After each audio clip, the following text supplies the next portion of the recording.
जले वो 9 दिन राती जले माँ दिया तेल माँ बाती जले वो जगमग जले वो 9 दिन राती जले माँ दिया तेल माँ बाती जले वो तेले माँ बाती जले तेले माँ बाती चैते कुंवर महीना सजे दिया बाती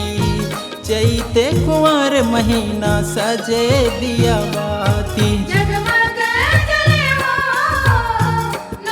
दिन राती जले माँ दिया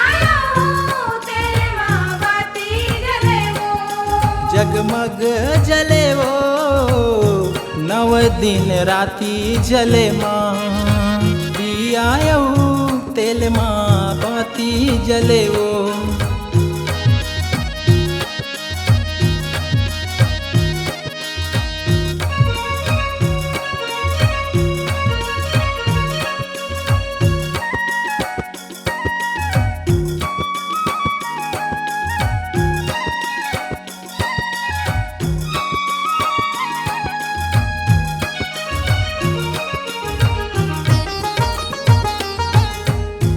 काहे के दिया मैया काहिन के बाती काहे के तेल माँ जल दिन राती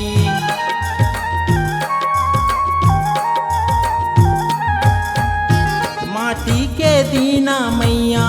कपसा के बाती तीली के तेल मदीना जले दिन राती जले दिन राती मैया जले दिन राती तीली के तेल मदीना जले दिन राती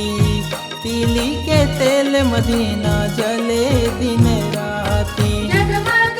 जले वो 9 दिन राती जले माँ दिया तेल माँ बाती जले वो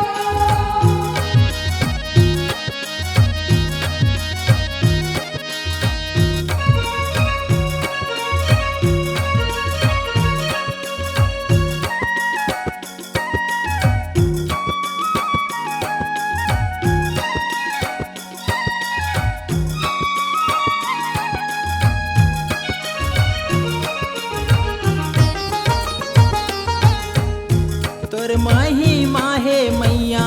जगमानी राली तोर माही माला गावे ऋषि मुनि ज्ञानी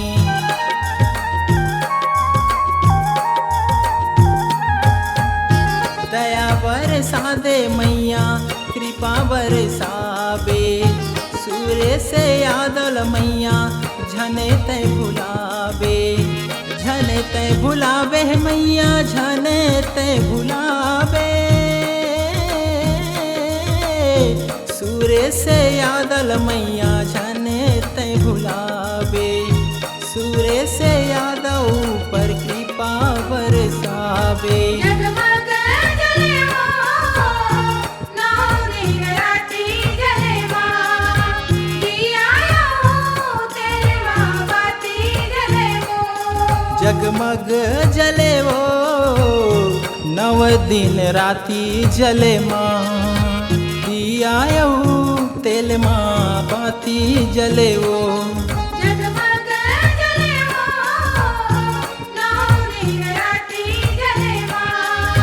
दिया तेल माँ बाती जले वो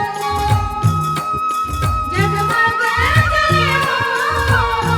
9 दिन राती जले माँ दिया तेल माँ बाती जले वो बनाइए अपनी एक खास पहचान अपनी आवाज को दीजिए एक नया आयाम तो याद रखिए एक ही नाम Upasana studio digital multitrack audio video recording Bijju sound service Pali जिला कोरबा छत्तीसगढ़ मोबाइल नंबर 9340823283